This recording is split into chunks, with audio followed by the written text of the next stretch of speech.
Welcome to today's iteration of the Treff. We have Caitlin here to give today's Treff presentation. And yeah, very much looking forward to it. And Caitlin, the stage is yours. Thank you so much. I really appreciate you.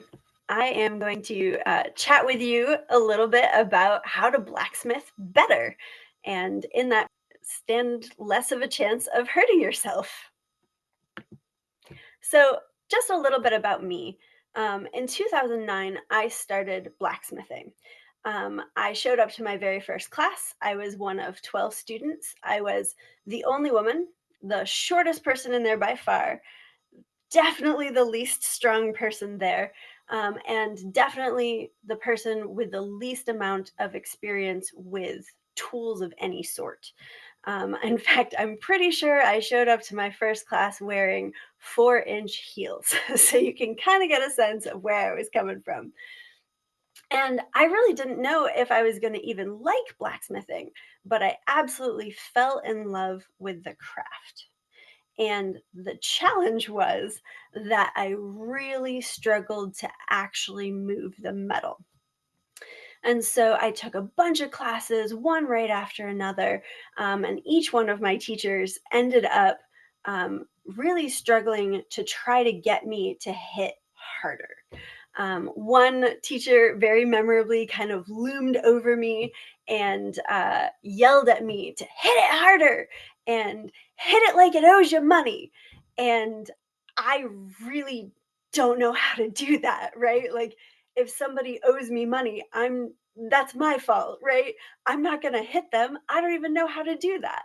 And so none of the cues that I was getting helped me to learn how to hit harder. And as a result of that, I wasn't able to move the metal fast enough to really be able to get the skills developing in a way that was pretty reasonable. And so I took a bunch of classes and I found a place where I could practice blacksmithing. It was a local guild that allowed people to blacksmith at any time, day or night, so long as there was somebody there with you, somebody to call emergency services if necessary. And since it was a long drive for me, I was kidnapping my friends and taking them with me so that I'd have somebody there to meet that requirement. And that ended up meaning that in a very informal way, I started teaching when I knew nothing about blacksmithing whatsoever. And it was interesting because I had to get my friends blacksmithing in a way that they enjoyed so that I could continue practicing. And that meant that right off the bat, right when I was very first beginning, I was watching other people and trying to see what made them able to hit really hard or what was making them struggle to move that metal. And that's really been the question that I've been trying to answer for the last, X number of years.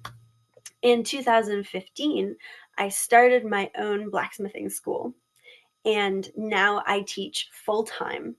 I can teach up to 32 students per week, depending upon sort of the structure of the classes. And notably in 2018, I had the real honor of being part of the very first meeting of the Society of Inclusive Blacksmiths. It was 11 women who gathered together and tried to sort of notice and address what we were seeing as sort of a lack of diversity within blacksmithing. There weren't a lot of women. We didn't see a lot of racial diversity or disabilities showing up within the craft, and we really wanted to see what we could do to address that. So this is the main question. What allows some people to hit the metal hard, and what can we tweak to help others hit harder? Part of what my theory is that blacksmiths tend to be slightly taller than average because the slightly taller people have slightly longer arms and they can raise that hammer just a little bit higher which provides just a little bit more energy to the piece of metal. That's just sort of based off of my observation. I am really chomping at the bit to do some research into this to see whether this actually holds water. But that's my theory. And so I want to say that I think I know a little bit about you already, which is you probably hit pretty hard when you started blacksmithing. And that's why you're probably still doing it. Because if you weren't hitting hard enough, you wouldn't be able to see the metal move and you wouldn't be able to improve fast enough to be able to feel like you were getting something out of blacksmithing. Most people don't do difficult and disappointing things for very long, right? If it's easy and rewarding, yeah, folks will do that for a long time. If it's difficult and rewarding, like where I was, that's a little bit less common for somebody to really stick it through when it's very, very challenging. But if it's difficult and disappointing, well, those folks don't stick around in the craft for very long.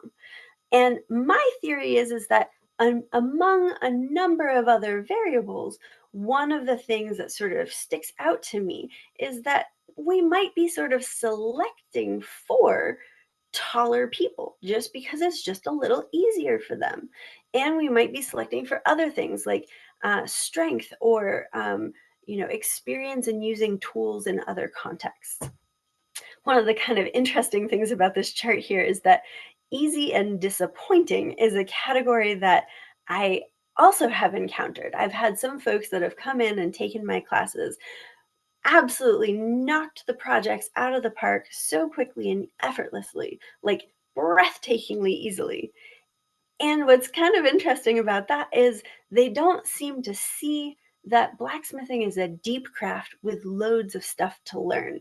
And so a couple of times when those folks have come through my classes, it hasn't seemed like those folks are actually going to probably keep on doing blacksmithing because they just don't see how rewarding it can be because they're not seeing personal growth. Kind of interesting aspect. So this means that we lose a lot of potential blacksmiths because they aren't good at blacksmithing yet, right? If we can't get them up and running on blacksmithing fast enough to be able to see the reward, see the challenge, then we have a tendency of losing them. They just don't think that they're good enough at it. One of the interesting aspects of teaching blacksmithing is that the biggest barrier to learning good technique is being able to move the metal reasonably well without good technique. And here's why. If you don't really need to have good technique, in other words, you're moving the metal plenty good enough on your own, you probably don't need to spend a lot of brain power trying to figure out how to do better at that. And so folks are just off and running. But for folks like me who really struggled, that good technique is absolutely vital for progressing in the craft. And I just want to say here, I want to take a step back and just say, what I'm doing here is nerding out at a extraordinary high level about the unbelievably basic stuff. And I want to mention a story that I heard really recently, that there was a football coach who brought his entire team into the locker room first day of working with them and taught them how to put socks on. Because even though we all kind of know how to put socks on, there's a way to put socks on where you don't get blisters. And so as a result, if you put your socks on well, you're not going to get injured. So you're going to be able to do it longer. So we're talking about such absolute foundational stuff here, stuff that oftentimes doesn't get talked about, right? But it can make the difference between blacksmithing for a little while and being able to blacksmith all day long, being able to blacksmith for decades, being able to blacksmith even when something happens to your body and you're not quite as strong, not quite as dexterous anymore. What does good technique actually look like? So here's how I'm defining it. I want to see folks hitting hard enough to move the metal visibly. I don't want them wasting any energy. And I don't want it to be painful, right? So I tell my students to be lazy. I want them using gravity and inertia instead of muscle power. And I want them not to be holding a lot of muscle tension, especially in their hands, but sometimes in other parts of their body as well. This low level muscle tension oftentimes eats away at our energy, and we're not even really aware of it. It also affects other things, as we'll see later. You must swing your hammer more to get more power. That means if you're hitting to forge a bar, you need to raise your hammer higher and let it fall. Or if you're using inertia, like to bend something, you need to use more backswing than most people typically do. Most people will use their muscle energy instead of using gravity and inertia.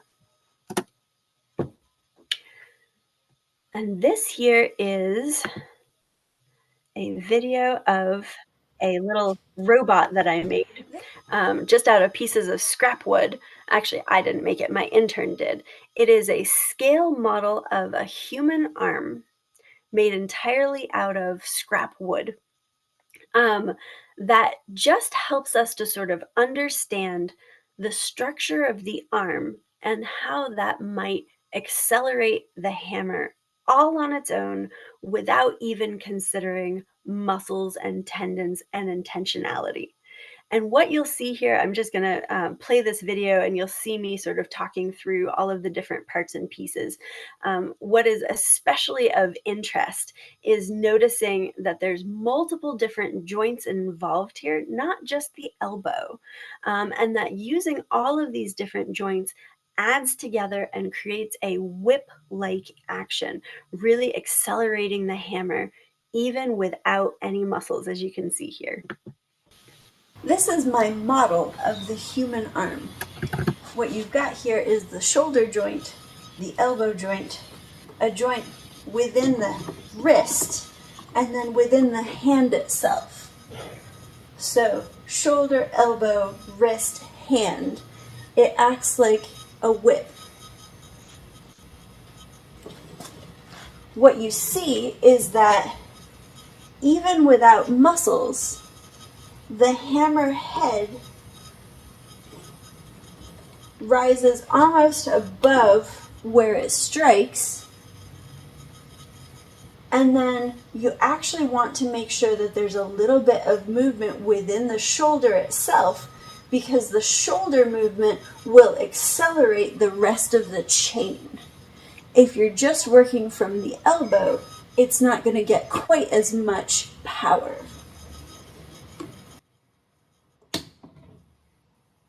And of course, we used this, my intern and I used this to compare this little model with slow-mo videos to my striking.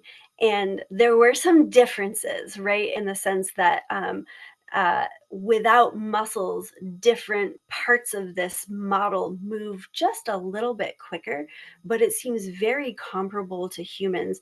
And we were able, the little thing at the very bottom there is a force sensor. So we were able to capture data both from we had a little accelerator sensor attached to the hammer itself, and then we had a sensor for striking the hammer, and we were able to capture data about roughly how hard we can strike without even using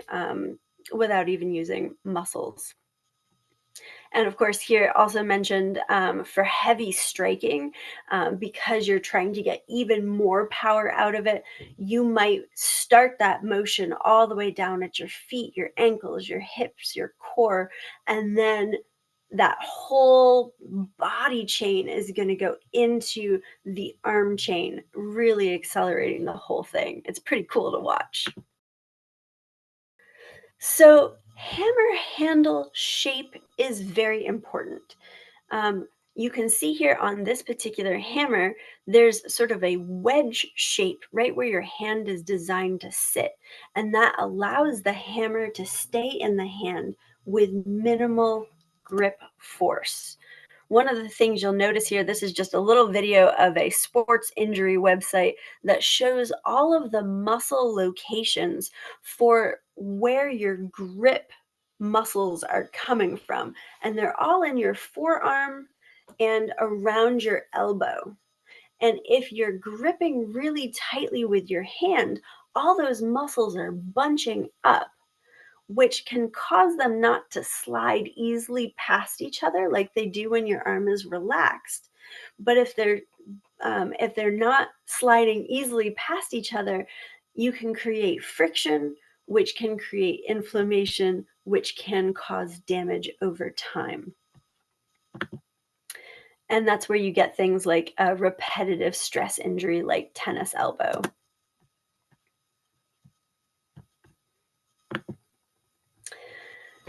I want to point out here that if we're using gravity and inertia, we really need to notice that gravity is an extremely weak force.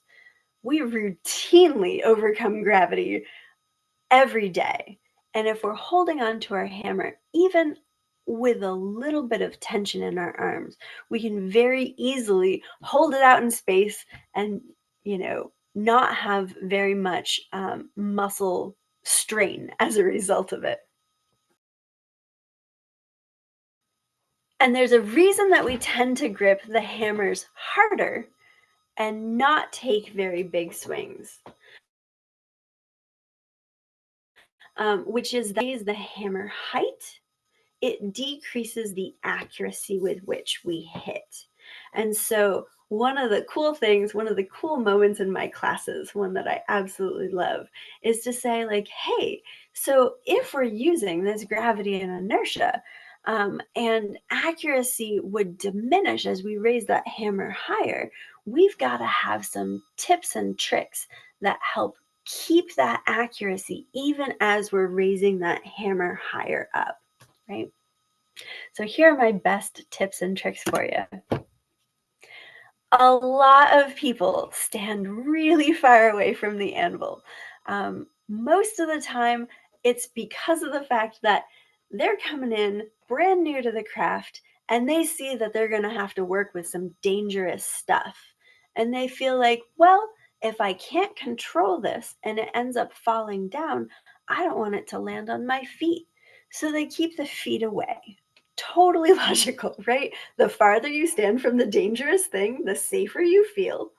But if you stand closer, that allows your arm to raise your hammer higher. If you're bent over, your shoulder sort of gets in the way of raising that hammer quite as high. And this here is a model made by Bruce Manson, who I saw was with us today, from the Central Virginia Blacksmith Guild. And it's a very helpful example piece to have in my shop so that I can sort of show people a little bit about what the body mechanics can do. The other thing is that if you're standing right up next to the anvil and you're able to sort of see over your piece of metal, you have a slightly better view and are able to better understand how your hammer's landing for more accuracy. The next point here is that the hammer is going to land where your eyes are looking. The way that eyes typically look is that we're taking everything in. So our eyes are going to bounce all over the place. In the science, they call this saccades. So they're jumping like from word to word as you're reading. You don't scan at an even rate. You're jumping from the start of words. And as we're just looking around, you'll see that your eyes jump all over the place. If you take that style of looking to the anvil, your hammer is going to land all over the place. And so what experienced blacksmiths do automatically is we train our eyes to stay looking exactly where we want to hit. And I've had so many students that have come into my classroom and they say, oh, I don't have any hand-eye coordination. And I think, oh, you just don't know the trick. And the trick is, if you can look at something as if you've got lasers coming out of your eyeballs, you simply will hit there more often. And I think this is especially useful because um, we don't often pay attention to how our eyes are going to play a really important role in accuracy. But training our eyes to look in the right spot, I've seen folks go from not hitting correctly at all to like 9 out of 10 hits landing exactly where they've intended. It's really, truly amazing. Um, I wanted to also mention this is sort of colloquially known as keep your eye on the ball, or if you want to look up the science, it's called gaze locking, G-A-Z-E, gaze locking. And that's basically if you hold your finger out and look right at your finger and move it around, and your eyes are tracking your finger as opposed to the background, that's considered gaze locking. Here's a tip. Don't hammer faster than you can react. Human reaction time is about 1/4 of a second. If we raise the hammer a little bit higher, it allows more time between the blows. It allows a more powerful and more accurate strike. I get tons of folks that walk into my shop literally every day who are hammering like they've seen on TV or in the movies, and they are just trying to impress me with how strong and how fast they are. And the reality of it is that I'm not expending a fraction of that energy. I'm taking my time. I'm raising my hammer higher. And because I'm hitting harder, it's actually putting a lot more power into my piece and even sometimes heating it up a little bit, which allows me to forge for longer. Make it simpler whenever possible. So this is one of the interesting limitations that I've come across, and one of the things I'm absolutely most fascinated by. I'm kind of a nerd for all things brain science, and what I've noticed so much in teaching blacksmithing is that there is so much to pay attention to. And a beginner blacksmith is going to be paying attention to all sorts of things that more experienced blacksmiths aren't going to be paying attention to, right? So beginners might be consciously trying to remember, okay, hold my piece of metal at the edge of the anvil. Okay, hit hard. And truly, honestly, I've not yet seen somebody who can hold more than 2 or 3 things in their mind simultaneously. It's just challenging. So, in any case where we can allow folks to give themselves cues where they don't have to keep it in their conscious mind, that's very helpful. So, for example, if you're holding your piece of metal down by your side, and you're able to press your hand up against your body. That can help to keep the piece of metal level on the anvil, and especially for beginners who are having difficulty with their metal bending all over the place, that can really reduce the variables, making it a lot simpler. And that can allow us to really dive in and learn 1 or 2 variables much, much better. And truly, what's so fascinating about this is that the expert blacksmiths, the processes that they're doing are automated. Like our brain learns how to do this stuff with very little conscious input. We're not sitting there trying to make a point and saying, hit turn, hit turn, hit turn, right? We're just letting it happen and monitoring whether or not um, our hammer is landing in the right spot and whether that point is happening for us. So I tell my students all the time when I demonstrate making a point, I'm like, there's not a single not a single thought in my head while I'm doing this, right? So good technique is not just about the physics of hammering. It's really the intersection between the physics, what the metal needs, and what the human needs, right? And this really gets into a number of different dimensions here. Understanding, moving, sensing, adjusting, and automating. So understanding is where we would be like really taking what we need to do to the metal and understanding how to use uh, the techniques that we know to use to move the metal the way we want, right? So being able to apply those skills to do the thing. But understanding is not the same as doing the movements, which is very frustrating for everybody who has spent a lot of time on YouTube becoming a blacksmith from their own armchair, right? If you don't actually practice the movements, you'll need to practice them before you're actually going to get good at them, right?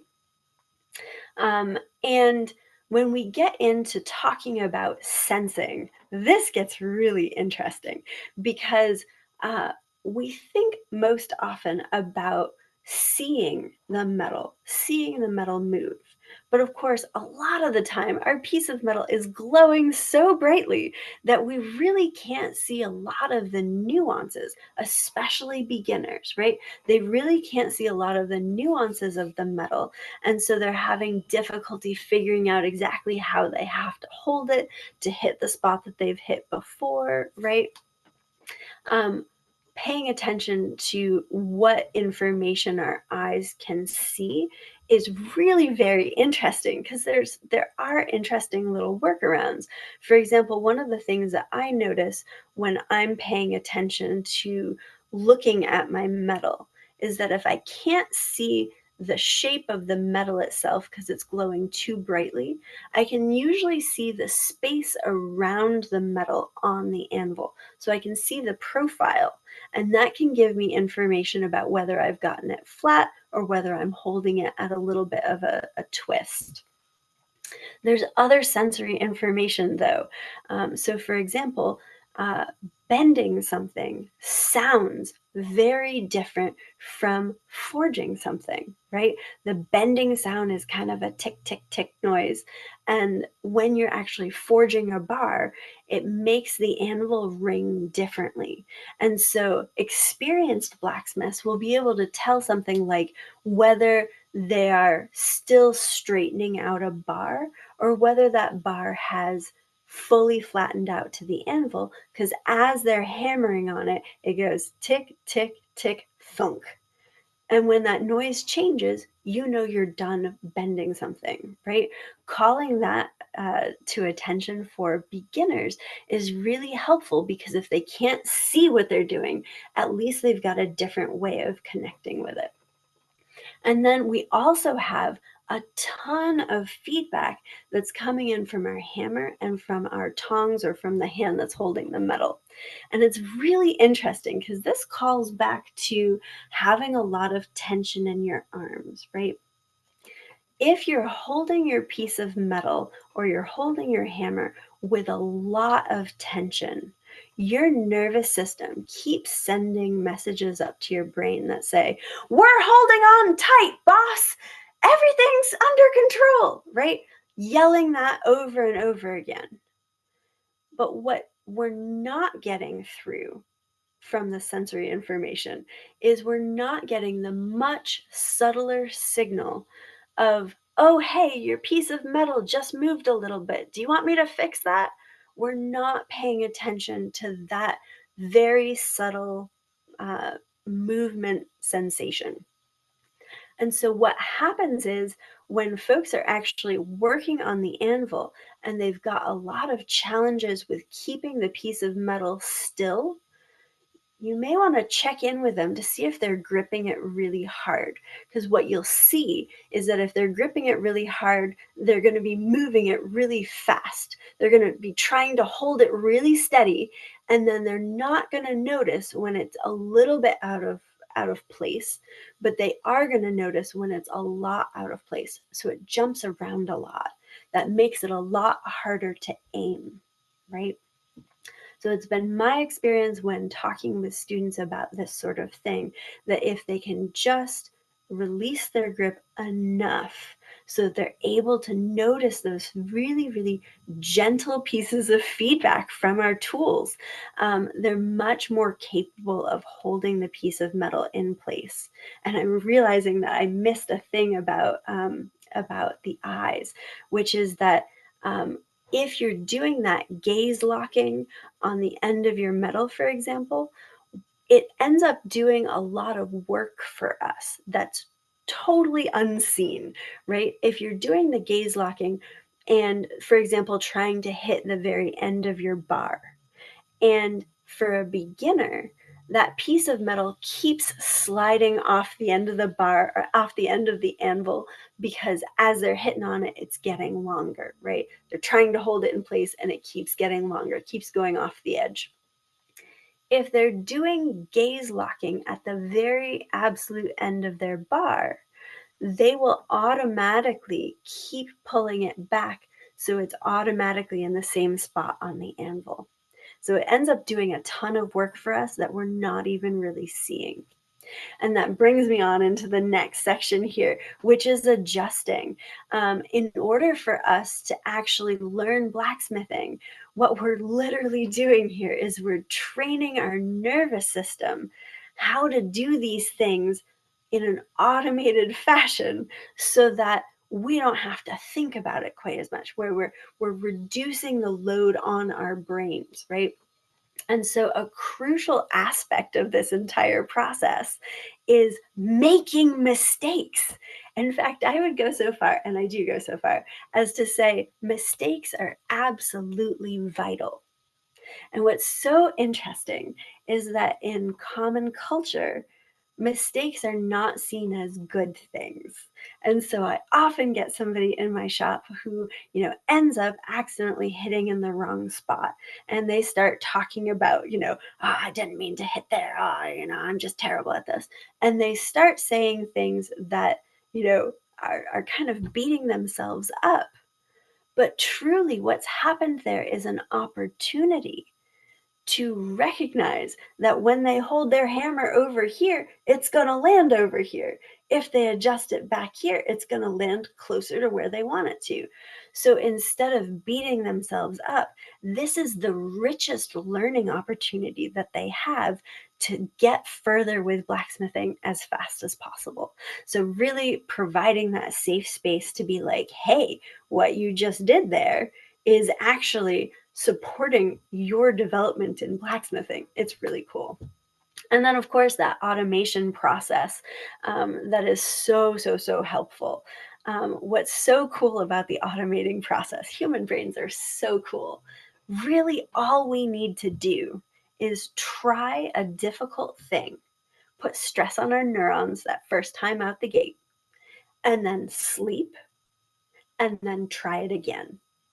So, one of the things that happens with me when I'm teaching somebody a skill that seems a little bit challenging for them is that I'm not super concerned with them mastering that skill the first time out the gate. Because what I've seen time and time again is that if they try it and then sleep and then try it again, they're going to improve whether or not anything else is in place, just because our brains are so amazing. And then obviously, that end point there, if somebody has difficulty with any of these processes, learning blacksmithing is harder.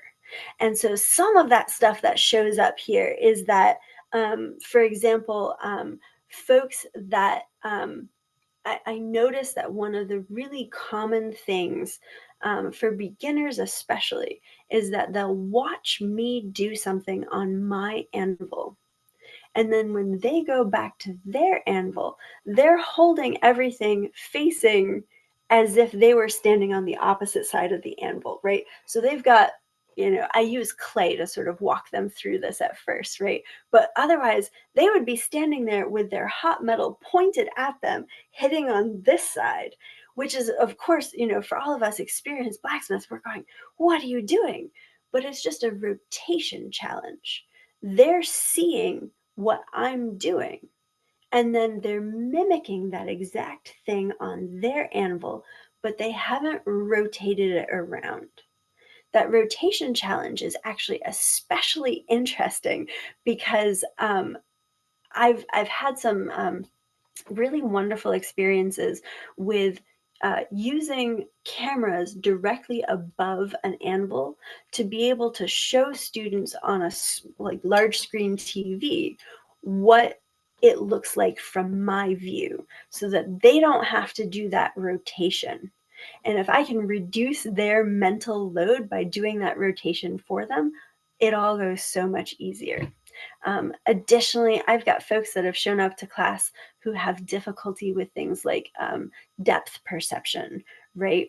Or with, really understanding verbal cues and that sort of thing. So there's so much individual stuff that goes on with communicating blacksmithing to anyone. And for me, I just kind of nerd out about all of it because I love understanding more and more about the human brain. I think it's pretty cool. So keep in mind the needs of the human brain and body really helps to bring focus to ways that we can improve technique and get better at blacksmithing faster.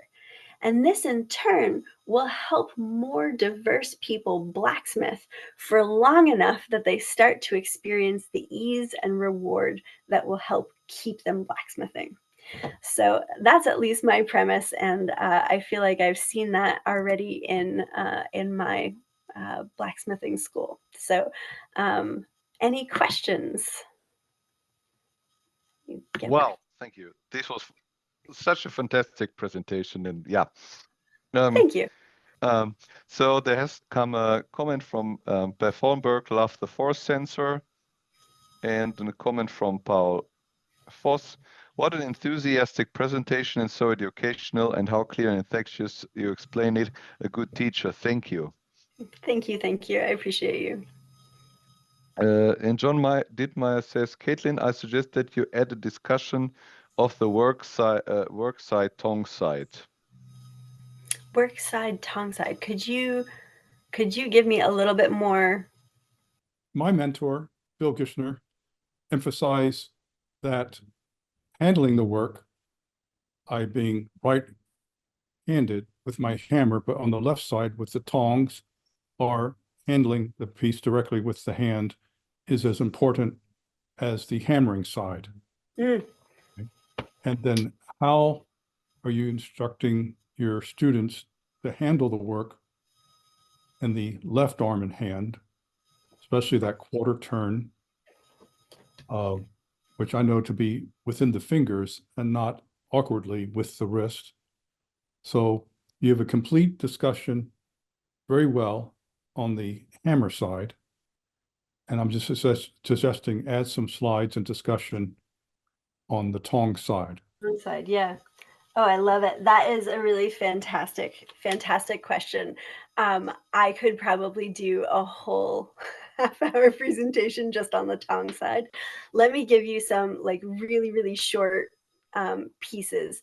I had two young women who had never done blacksmithing before in their lives come to class with me one time. One of them, totally normal. The other had injured her left hand and she was right-handed. I don't know why she thought that going and doing blacksmithing was going to work out well for her with only one hand, but she showed up to class with just one hand. And at the time, I was like, I don't know how we're going to do this because you can't hold your material. And so what I ended up doing is I ended up holding the material for her. And one of the most mind-blowing parts of that experience is that these two young women, very similar backgrounds, very similar builds. The young woman who was letting me hold her metal absolutely killed it. She nailed each and every one of those tasks right off the bat because there's so much happening on the tong hand that we're not even paying attention to. We think of it as such a passive hand, but there's so much happening there, especially as you say, when you're doing that rotation with the making the point. I always talk to my students about the level of difficulty in making a point, in the sense that at least when I was in elementary school, there was this skill that they had us do where we would pat our head and rub our belly, right? Two totally different things with two different hands at the same time. And it's hard, like it's very challenging to do. And so when folks get into into making points, for example, I really invite them to slow way down. Because if you're telling your brain, hit, turn, hit, turn, hit, turn, you're going to run out of brain juice really quickly. Like I've seen people who get halfway through what they're doing and they're just going to go, ugh, and stop. Like they don't know what to do next. And so what I invite folks to do is really, really, really slow down. Even when they're getting started, I'll say things like hit twice, then take a pause, and then turn a full turn. And then issue your command to hit it twice again, right? And by slowing it way down, we really set the stage for being able to do it faster. I'm not sure if that really got to your question at all, but what you touched on there is an absolute mountain of information that I am so delighted to have somebody point out for us. Thank you. Thank you. Yeah. Another question from Paul. Do you also have experienced blacksmiths as pupils? Experience. I'm so sorry. Do you have also experienced blacksmiths as pupils or students? Yes. That is one of my absolute favorite groups of folks to work with, is folks that have done blacksmithing for a while and just like me have some challenges in understanding how to do, like how to move the metal effectively. And I've had so many like wonderful experiences. I had two guys, they'd both been doing blacksmithing for 30 years and they showed up, and this was pretty early on in my teaching career, and they showed up and I had the conversation with them like, so have you done this before? Oh yeah, 30 years of doing this. And I'm sweating. I'm wondering, what can I bring to the table in this, right? And so we get started doing a very foundational project. I can't remember if it was a hook or a leaf, something very simple. And we get going into the conversation, and I just happen to like just mention one thing, and this one guy absolutely, he throws up his hands and he goes, 30 years, I didn't know that. Thank you. You've just cracked this all wide open. And so, and he literally, he left. He was like, I'm done. I've got the thing I need, right? And so it's been super rewarding because I've found that the beginners, they get a really, a wonderful class. They get started with beautiful techniques, but it's often the folks that have known my pain, where they're working for years to try to get this metal to move the way they want, and they haven't found any answers out there. And that's when it's like it's the most rewarding group to work with in my experience. Thank you. There's a comment by Monica. Really interesting and informative, and something that others might be able to use in their own teaching, especially when instructing students who may not fit the customary blacksmithing demographic. And then from John Dittmeyer, Caitlin, what do you recommend to students on the length of the hammer? Yuri Hoffy and others promoted the short handle of Czech style hammer, but the long handle provides more velocity, momentum, hitting energy. Yeah, so I actually have two different varieties of hammers at my shop. I have the Hoffy style hammer, and I have the slightly longer, a little bit more standard hammer size. And what's kind of interesting for me is that I got started on the Hoffy style right off the bat. And I think that in part because of the reduced leverage there, that there's maybe slightly less risk of injury for folks that are getting started with that, right? Because they don't have quite as much leverage going into it. I have sort of tended personally to prefer the slightly longer handle. But what's interesting to me about it is that when I'm holding that hammer naturally, because my length of forearm is shorter than pretty much everybody else's, it ends up being the case that I don't end up having quite enough length. And so as I'm dropping that hammer down, I almost always end up hitting my hip as it's landing. So I have an example hammer here, and when I'm holding it the way that it should, this little piece here ends up hitting me. And so if that's happening for folks, absolutely shorter hammer, right? But I'm not going to sit there and basically direct somebody towards a particular hammer with a lot of confidence, because in my experience, what I found worked well for me was laughably small for everybody else. Like the standard hammer that I worked with when I first got started is 1.5 pounds. This little bitty thing. And I love it. And I've been working even with lighter hammers, and they're wonderful. But I think hammer size is a very personal preference, and I will suggest something different if it looks like it's not working for you. But I'm certainly not going to push the issue. Great question. Yeah, there has been a comment by Beth Thunberg. I love starting folks with the 900-gram Hoffi style to reduce over gripping. Yes. Oh yeah, yeah. The overgripping is a really good point as well. And I also have noticed that if your hammer handle size is too big, right? I have a much smaller hand than most people. I tend to whittle this right down so that it fits my hand a lot more comfortably. And as I've gotten more and more experienced in blacksmithing, I have a lot more tolerance for being able to hold onto a hammer that is a little bit oversized for me. But I find that beginners who have a lot less experience, the size of the tool matters a lot. And I work really hard to get them tools that fit their bodies. Great comment. Yeah. Beth. I love all of this. I'm completely there with you. I think the big trick as a teacher is people want to hit iron, right? Mm-hmm. And trying to produce a space where you're getting them from watching you to hitting iron as sooner rather than later, and yet also getting all of these bits in, right? Because each one of these takes time and thought to talk about, to demonstrate, and for them to absorb.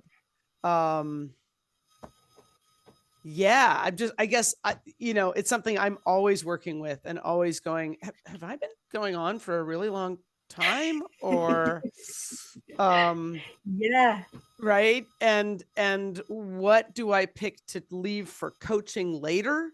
Yep. And then realize I had to go around and coach every single person in the group. On the same and maybe thing. It would have been better to talk about it with everybody and then do less of the coach and save the coaching for, what are some ways that you find those sweet spots in keeping everybody busy, happy, learning, but not just, and then having to fix everything? Yeah, no, it is the quintessential challenge of teaching blacksmithing, I think. I'm really blessed to have most of the classes that I teach on a regular basis are relatively small, short classes. And because they're relatively short classes for brains, right? People sort of tap out at about 2.5 hours. They really need a break at that point most of the time. And so these are relatively short classes, and I'm under time pressure from the very beginning. I read somewhere that the first 15 minutes of any interaction with someone is of critical importance, because if you're talking past that 15-minute mark without having them doing something, they've already started tapping out, right? They're already distracted. And so I get all of my, like, who are you and what are you doing here? What do you want from me? Questions, my safety talk. and then the first set of instructions for them to like go find their anvil, go find their hammer, done within the first 20 minutes. And then what I actually end up doing a lot of the time, because I'm very lucky to have small classes in this regard, is I will have the students go and try something out first so that I can see a lot of the time what's actually happening. So then I bring them back in and I'm able to like, you know, talk to the actual challenges that are happening in the room. And I accomplish this a lot of the time by teaching religiously with modeling clay. So they are, I am telling them what to do. I am modeling it in the clay. They're going back and trying it out in the clay. Then I'm bringing them back in to see it in the hot stuff. And then, you know, if in that process I've noticed that, you know, 4 out of 4 people are struggling with X, that's when I catch it. But I find that having that opportunity of the hands-on really is a duh check whether or not folks actually know what I'm doing, right? I can say something like, hey, put this piece of metal on the near edge of the anvil, and 4 out of 4 people will put it on the far edge of the anvil, right? And so, and then I get to talk about what size the near edge of the anvil, right? And why it's important that it's over there and what that does for us, right? But you know, I keep absolutely obsessing about this idea of like writing everything down someday, because there's I only ever end up getting to say about 10% of what I know in any given class, any given time. Because if I was to actually download everything that I know to people, they would be falling asleep at that point, right? But you know, to like capture it all so that somebody would have it as a resource. But realistically, in a class, there's just no way to do that, running up against the limitations of time and attention. That's a really great question. Well, in the meantime has come another, again from Paul. Now, I see many teachers hardly coaching their students on this topic. What tip do you have for the more experienced teacher to guide and enthuse the students more? Well, what's interesting for me in the process of teaching students is that I know how, with great confidence, how to get pretty much anybody doing all of the skills that I know how to teach. I'm quite confident in that. And so I never get to the point where I'm worried that somebody's not going to be able to do the task, right? I'm never worried that they can't get the skill, or that they're just not, it's not possible for them. It sometimes does take longer than one class, and sometimes significantly longer than one class. But every single time that I'm interacting with that student, I'm noticing the things that they're doing right, because as I said before in my talk, there's like 17 things to remember. And if I'm not reinforcing the things that they're actually remembering, then they're going to discard those and pay attention to these other things, which are also important. But I want to reinforce the things that they're doing right, and then help redirect them to the, you know, the 1 or 2 aspects that are going to help get them that skill a little bit faster. But I'm always coming at folks with, you know, great job, because I know the struggle. I know how hard it is to do the thing. And I know how easy it is to start doubting yourself, because most of these folks have no context for how challenging blacksmithing is. I still get folks in the door who literally think that they can just Hulk smash things and it's going to turn out beautifully. And that's what TV tells us, right? You just hit it hard enough and it turns out beautiful. So I don't know if that answered your question. Enough. Thank you. Thank you. Okay. Good. Sure. I have a question. Nikos. Yeah. I'm a self-taught blacksmith. I have I'm blacksmithing alone in Greece. So when I started blacksmithing, and even now, I wanted to have better control with the hammer. So I was hammering the iron not that hot, like dull red, all red hot, not Sure. hot like that. Is that correct, or is it not correct, or do you trying to explain how to hit with a hammer with cold metal or not, something like that? I do. So I don't do that with the students that I have that are sort of old enough to get into blacksmithing themselves. But I have a version of what I teach for little kids, where we're using cold copper and clay. I think that I would suggest trying it where it's really glowing quite brightly, because then you get an opportunity to actually see the impact of your hammer. Now, seeing it with your eyes when it's glowing that hot is challenging, but to be able to actually see that you've done something, that's where it starts to feel a little bit more rewarding.